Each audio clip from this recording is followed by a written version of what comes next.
Hello and welcome back to For Real. My name is Jeremy, along with my wife Claire. We live and work in Siem Reap, Cambodia.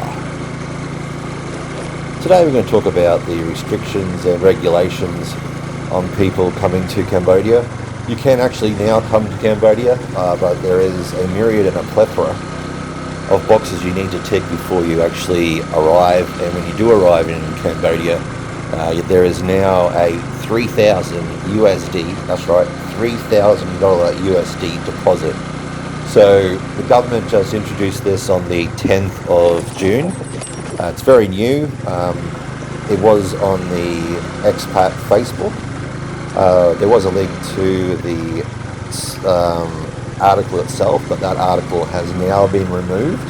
I don't know if it's been such an uproar that they are changing the rules, but as of today, when you do arrive in Phnom Penh, you'll have to give $3,000 cash or $3,000 on a credit card to the authorities. This will or may be returned depending on your results. So when you do arrive, you have to have a business visa or a looking for work visa. No tourist visas are being issued at the moment. So when you do arrive, you need to give the authorities $3,000 USD cash or $3,000 on a credit card. You are then tested. So there's a big list of all the different prices that you'll be charged.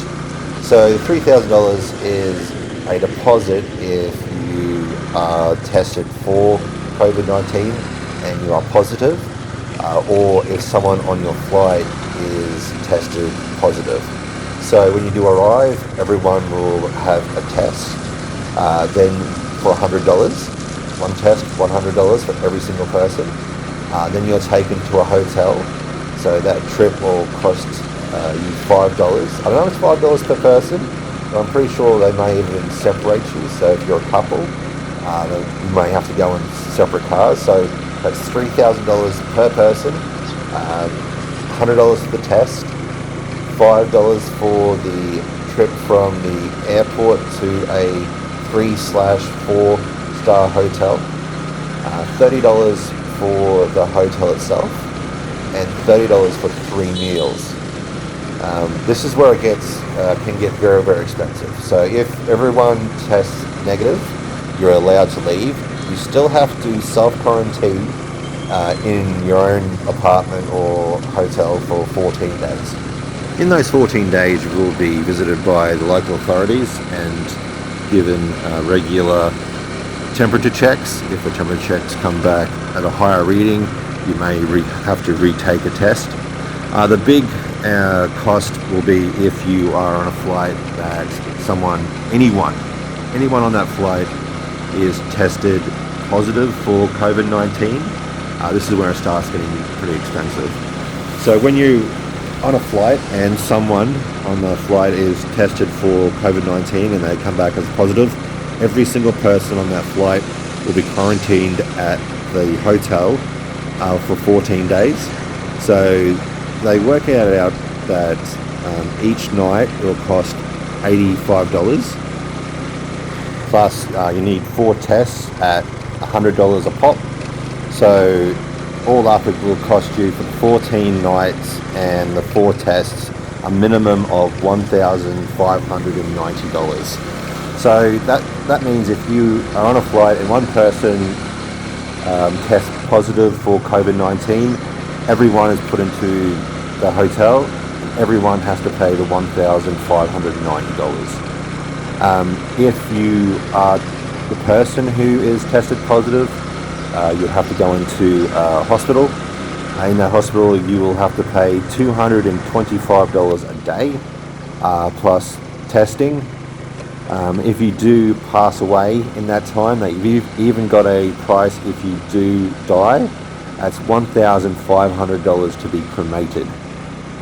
So apart from the $3,000 deposit that you need to give the authorities, you also need a certificate that you had been tested and have a negative reading for COVID-19 in the last 72 hours before your flight. You also need $50,000 insurance, plus the right visa, because there is no visa on arrivals or tourist visas being issued. Also, I highly recommend joining some of the expat sites on Facebook.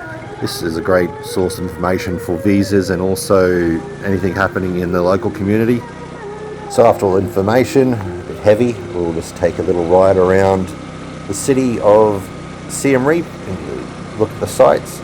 As we go around, you can see many buildings have been, there's a few buildings, not many buildings, a few buildings that have been demolished for renovation or rezoning. Also a lot of roadworks. There's heaps of roadworks going at the moment, lots of pipes going in. So unfortunately the roads in some sections are terrible. So sit back and we'll have a look around Siem Reap city centre.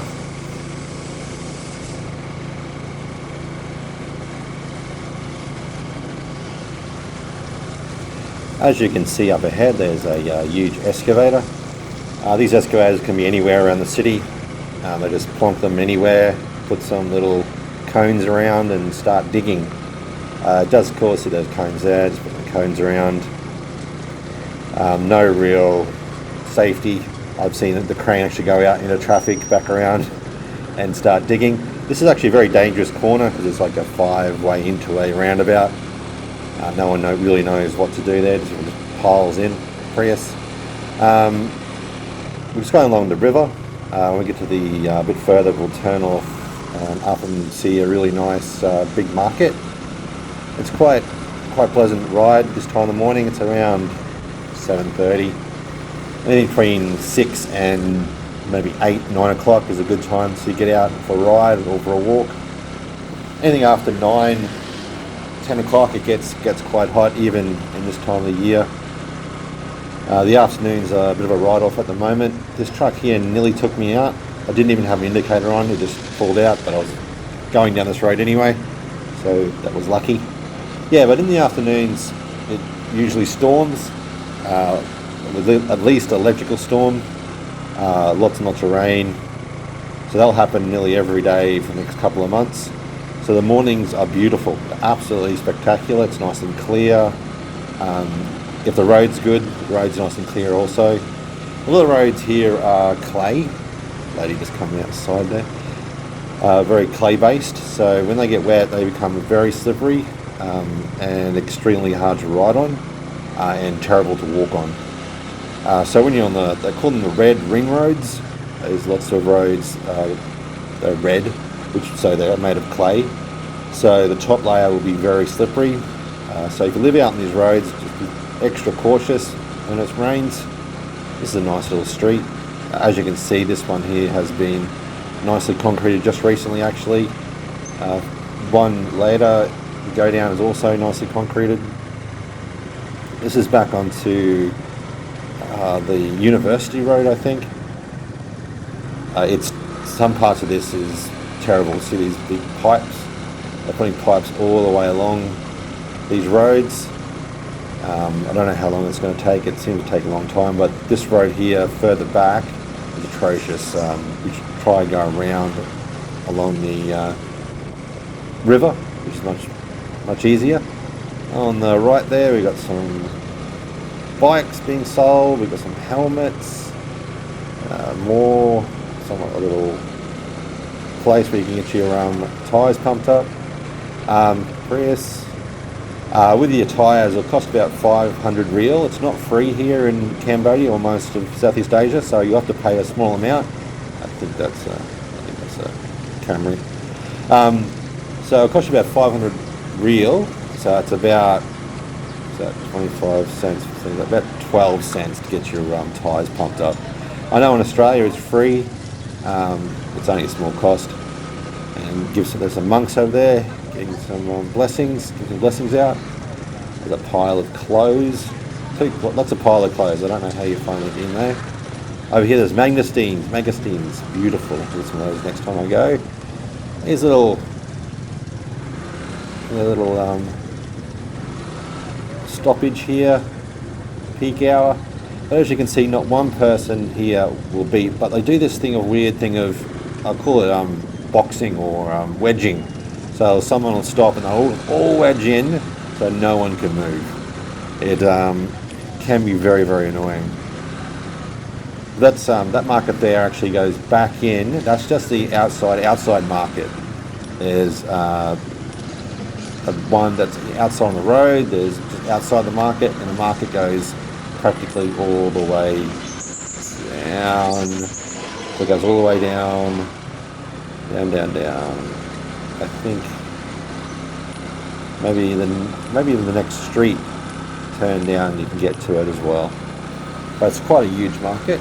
This road here has just been completed. If you live either side, there's a huge drop off, and these gutters these gutters are only probably 15 centimeters high, if that. So the water's just going to run straight over the edge of that. I don't understand why they didn't make that higher, but there you go. Nice drive down here, going back towards the water.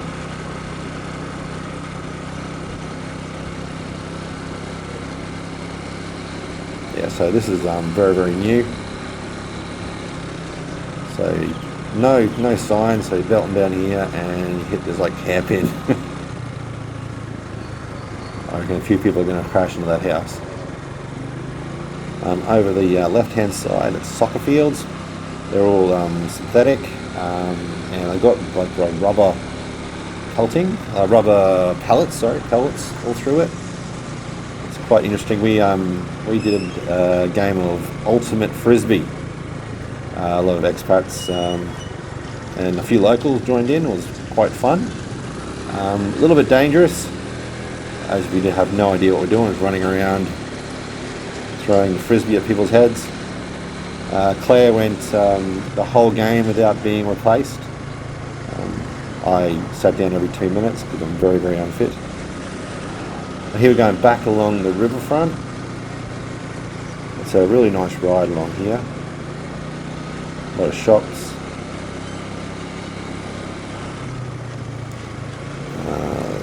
There's a truck up here and another roadblock. Oh, it got me, this one. So this car here, probably a Camry. They're terrible drivers, all the Camry drivers. And it just stops there. I don't understand where they thought anyone else was going, but there you go. Truck just stopped, delivering some stuff in the middle of the street. The only person that beat was the person in that car, because that other car that should have stopped there.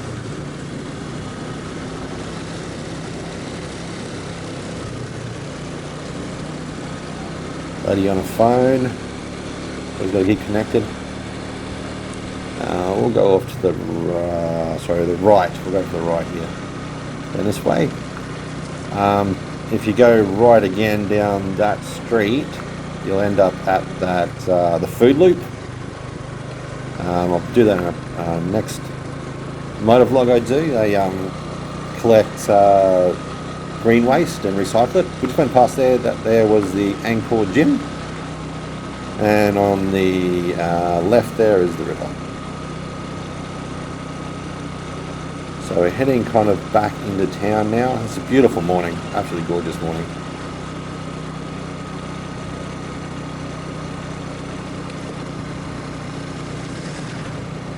So I'm really surprised there's not that many like hotels or nice restaurants along here.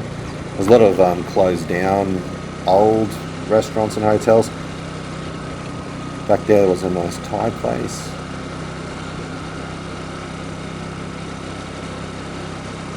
So you go down to the left there, down that street, it takes you down to some night markets. It's on the riverfront. We're kind of going back in towards them. You can see there with the rubbish on the side of the road why there's a lot of rubbish gets strewn around the streets, because they put the rubbish out to be collected. Lots of dogs come through and start going through it, and ripping it apart and spreading all over the road.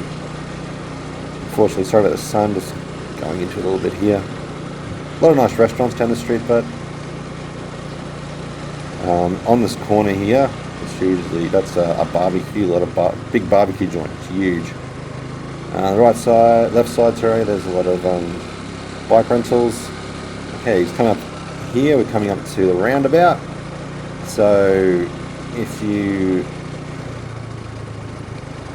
on the corner here, you may be able to see it. That's Hard Rock, just to the right there. If you go left, you go into town a bit. You go down to the cinema. Yeah, that's Hard Rock Cafe there. There it is, Hard Rock. It's a lovely walk or ride down here.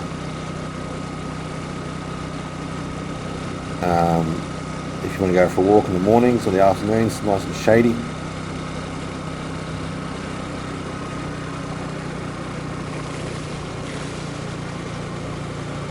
So you turn right down there, that street there, you go towards Tevi's and Jungle Burger. Coming up here to a bridge on the right there, that's Temple, it's Temple Cafe. It's actually got a pool on its roof. I never knew that. Really good if you want to sit around and have a coffee. Here is a Japanese restaurant. That's really nice. This one here is a fancy restaurant. I can't remember the brown coffee back there. Lots of restaurants along here. On this corner is Italian. It's got a rooftop bar. It's very nice as well.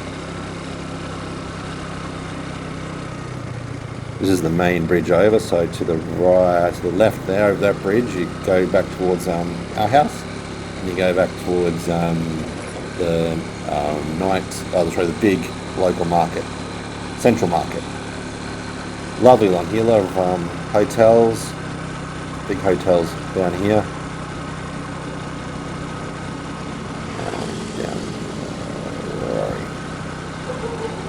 So the other side, I think the other side, a lot of hotels too, and there's the post office on the other side of the road there, other side of the river.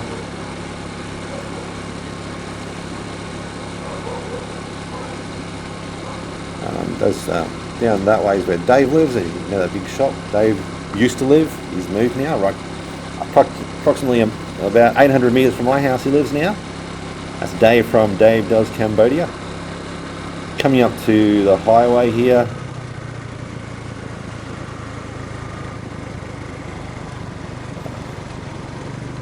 Back on the highway. Because that street there I was going down was a one-way street. Down here, I'm just going to go get some breakfast. Had my $1.25 rice and pork with an egg. I was given $2. It's $1.50 with an egg, so 50% tip. They're lovely people, quite nice, friendly ladies. Not all of them are friendly. So down along here, it's not far along here, but I was too caught up in riding that I forgot. Kept on going.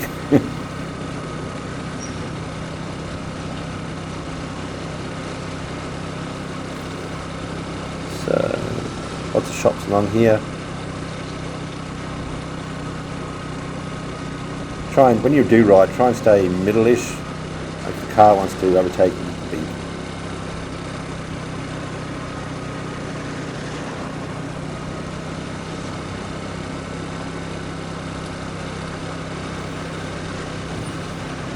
So yeah, the breakfast is a couple of streets back.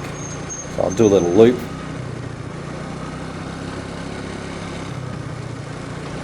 Just down here, there's if you are in Siem Reap, this is one of the better pharmacies down here. That's Mr. Grill.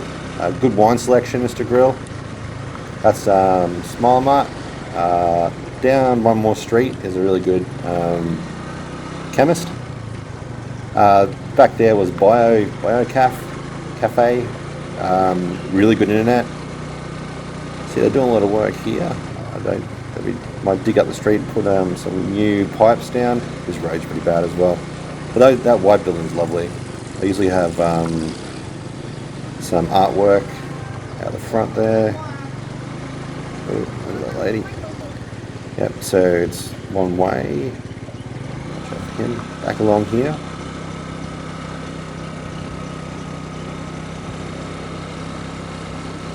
try that again.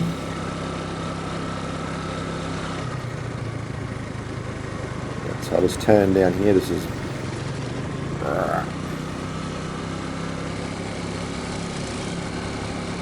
sorry, no, this is where the chemist is, just up here.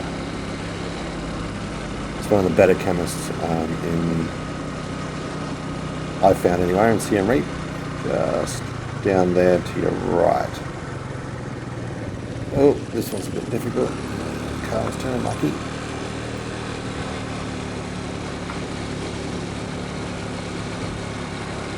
Yeah, so it's about 7:30 at the moment.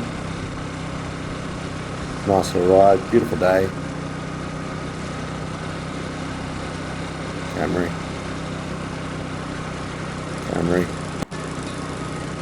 Prius. They hit me. Prius.